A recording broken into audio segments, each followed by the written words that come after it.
मित्रांनो, सध्या देशामध्ये एक चर्चा जोर धरू लागली आणि ती चर्चा म्हणजे महाराष्ट्रामध्ये भारतीय जनता पार्टी आणि शिवसेना उभाठा एकत्र येणार। या विषयावरती देशभरामधली लीडिंग प्रिंट मीडिया बोलतंय। या देशामधले सर्व जे इलेक्ट्रॉनिक माध्यम आहेत, जी इलेक्ट्रॉनिक मीडिया आहे, ती सुद्धा याच्यावरती चर्चा करते, डिबेट शो घेते।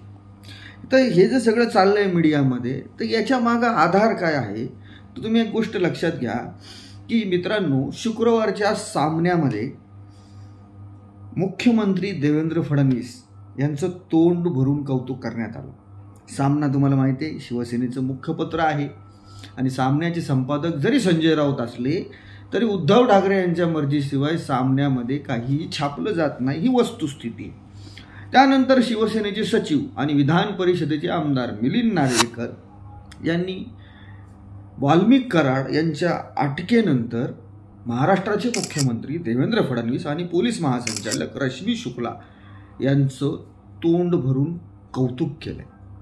म्हणजे भारतीय जनता पार्टीला नेहमी धारेवर धरणारी शिवसेना उभाटा भाजपला डिवचण्याची किंवा भाजपावर टीका करण्याची एकही संधी न सोडणारी उभाटाचे सूर मित्रांनो विधानसभा निवडणुकीनंतर आपल्याला बदललेले दिसत आहे। याआधी तुम्ही बघितलं की नागपूरमध्ये ज्यावेळेस हिवाळी अधिवेशन सुरू होतं, त्या हिवाळी अधिवेशनामध्ये मुख्यमंत्री देवेंद्र फडणवीस यांची भेट स्वतः उद्धव ठाकरे यांनी घेतली होती आणि या दोन पक्षांमधलं जे राजकीय द्वंद्व होतं ते कुठंतरी थंड झालेलं आपल्याला विधानसभेच्या निवडणुकीमध्ये आपण बघितलं।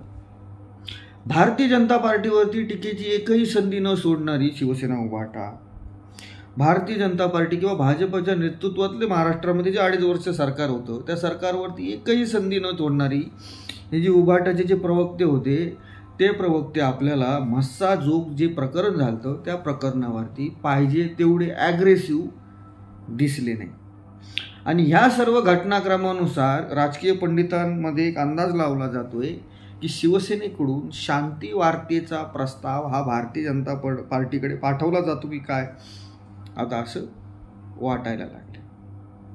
मित्रांनो, काही दिवसापूर्वी मुंबई महानगरपालिकेच्या पार्श्वभूमीवरती शिवसेना नेत्यांची बैठक मातोश्रीवरती झाली आणि या बैठकीमध्ये सुद्धा महाविकास आघाडीमधून बाहेर पडण्याची सूर हे उमटत होते। त्यानंतर शिवसेनेच्या काही नेत्यांनी मुंबई महानगरपालिका आपण स्वबळावर लढली पाहिजे याच्यासाठी उद्धव ठाकरे यांच्यावरती दबाव आणला होता आणि उद्धव ठाकरे यांचा सुद्धा झालेल्या विधानसभेच्या निवडणुकीमध्ये महाविकास आघाडीमधून मोहभंग झाला, कारण महाविकास आघाडीने उद्धव ठाकरे यांचा चेहरा मुख्यमंत्री पदासाठी द्यावा अशी अपेक्षा शिवसेना उभाटाला होती आणि तसं जर झालं असतं तर थोड्याफार प्रमाणामध्ये महाविकास आघाडीला त्याचा फायदाही झाला असता, पण महाविकास आघाडीने तसं केलं नाही आणि या 3 पक्षाच्या भांडणामध्ये महाराष्ट्रामध्ये या 3 पक्षाच्या भांडणामध्ये शिवसेना उभाटाचं मोठ्या प्रमाणात नुकसान झाले, ही वस्तुस्थिती। उद्धव ठाकरे यांनी जर भारतीय जनता पार्टीबरोबर जर जुळून घेण्याचा प्रयत्न केला तर याची महाराष्ट्राच्या राजकारणामध्ये मोठे परिणाम होतील आणि खास करून एकनाथ शिंदे यांना राजकीय शह देण्यासाठी उद्धव ठाकरे यांना भारतीय जनता पार्टीबरोबर डील करणं किंवा भाजपला पडद्याच्या मागं जुळून घेणं हे अत्यंत गरजेचे आहे। उद्धव ठाकरे यांचे जे बदललेले सूर आहेत विधानसभा निवडणुकीच्या नंतर, याच्या मागं प्रमुख अजून एक कारण म्हणजे मुंबई महानगरपालिका। उद्धव ठाकरे कुठल्याही परिस्थितीमध्ये मुंबई महानगरपालिका आपल्या हातातून जाऊन देणार नाही। गेली 25 वर्ष मुंबई महानगरपालिकेमध्ये शिवसेनेचा महापौर आहे। मुंबई महानगरपालिका ही शिवसेनेसाठी महाराष्ट्रामधल्या सत्ते एवढीच महत्त्वाची आहे आणि जर मुंबई महानगरपालिकेमध्ये जर पुन्हा एकदा शिवसेना उभाटाला सत्ता मिळवायची असेल तर त्यांना भारतीय जनता पार्टीबरोबर पडद्यामागं डील करणं हे गरजेचं आहे। त्यानंतर आणखी एक महत्त्वाचा विषय असा की भाजपला सुद्धा उद्धव ठाकरे यांची गरज आहे, कारण केंद्रातलं जे सरकार आहे ते सरकार कुबड्यांचं आहे। जसं 14 आणि 19ला भारतीय जनता पार्टीकडे प्रचंड बहुमत केंद्रामध्ये त्यांच्याकडे होतं, तसं आता नाही आहे।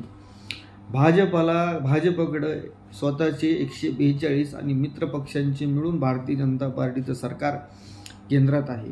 त्यामध्ये नितीश कुमारची एक कुबडी आहे, चंद्रबाबू नायडू यांची कुबडी आहे. त्यामुळं भाजपला आपल्या कुबड्या शाबूत ठेवण्यासाठी उद्धव ठाकरे यांच्या 9 खासदारांची गरज आहे. आणि मित्रांनो, तुम्ही आता म्हणाल की हा असं काय बोलतो, शिवसेना, उभाटा, भाजप एकत्र येणार नाही. इथून मागं यांचं एवढ्या 5 वर्ष एकमेकाच्या विरोधामध्ये, एक संधी एकमेकावरती टीका करायला या दोन्ही पार्ट्यांनी सोडली नाही. अत्यंत कालच्या पातळीवरती जाऊन टीका झाल्या है ना, असं तुम्हाला वाटत असेल. पण मित्रांनो, हे राजकारण आहे. आणि त्यातही जर महाराष्ट्राचं राजकारण जर तुम्ही गेले 5 वर्ष जर बघितलं तर महाराष्ट्रामध्ये कधी काय होईल याचा नियम नाही. म्हणजे ज्या शिवसेनेनी आयुष्यभर काँग्रेस पार्टीच्या विरोधामध्ये राजकारण केलं, काँग्रेस पार्टीच्या विचाराला विरोध ज्या शिवसेनेने केला, त्या शिवसेनेनी कॉमन मिनिमम प्रोग्रामच्या नावाखाली काँग्रेस राष्ट्रवादीबरोबर महाराष्ट्रामध्ये सरकार स्थापन केलं होतं. आणि जी भाजपा, राष्ट्रवादी काँग्रेस पार्टी, खास करून अजित पवार यांना अनेक वर्ष अजित पवार मुख्यमंत्री, उपमुख्यमंत्री किंवा राज्यामध्ये मंत्री असताना भारतीय जनता पार्टी त्यांना टार्गेट करत होती. बैलगाडी भरून पुरावे, त्यानंतर 70,000 कोटीचा सिंचन घोटाळ्यावरून भाजपाने रान पेटवलं होतं. तेच अजित पवार आज भारतीय जनता पार्टीचा मुख्यमंत्री असलेल्या सरकारमध्ये उपमुख्यमंत्री म्हणून काम करत आहेत. आणि अर्थ मंत्रालयासारखं अत्यंत महत्त्वाचं खातं म्हणजे राज्याच्या तिजोऱ्या अजित पवार यांच्या ताब्यात आहे. त्यामुळं राजकारणामध्ये काय होईल, कधी कोण कोणाबरोबर अलायन्स करेल, कधी कोण कोणाबरोबर युती तोडेल किंवा कोण कोणाबरोबर आघाडी करेल, हे काही सांगता येत नाही. आणि महाराष्ट्राचं राजकारण जर गेल्या 5 वर्षात जर तुम्ही बघितलं तर महाराष्ट्रामध्ये काय होईल याचा थांगपत्ता किंवा काय होईल हे कुणीही, म्हणजे कुठलाही राजकीय पंडित, कुठलाही पॉलिटिकल पंडित, कुठलाही मोठा सैफुल्ला सांगू शकत नाही. आणि जरी भाजपाला महाराष्ट्रामध्ये, जरी एक गोष्ट तुम्ही लक्षात घ्या, भाजपला जरी महाराष्ट्रामध्ये उद्धव ठाकरे यांची गरज नसली, भारतीय जनता पार्टीकडे महाराष्ट्रामध्ये प्रचंड बहुमत आहे, जरी महाराष्ट्रामध्ये गरज नसली, पण एक गोष्ट लक्षात घ्या, केंद्रामध्ये भाजपला शिवसेना उभाटाची गरज आहे.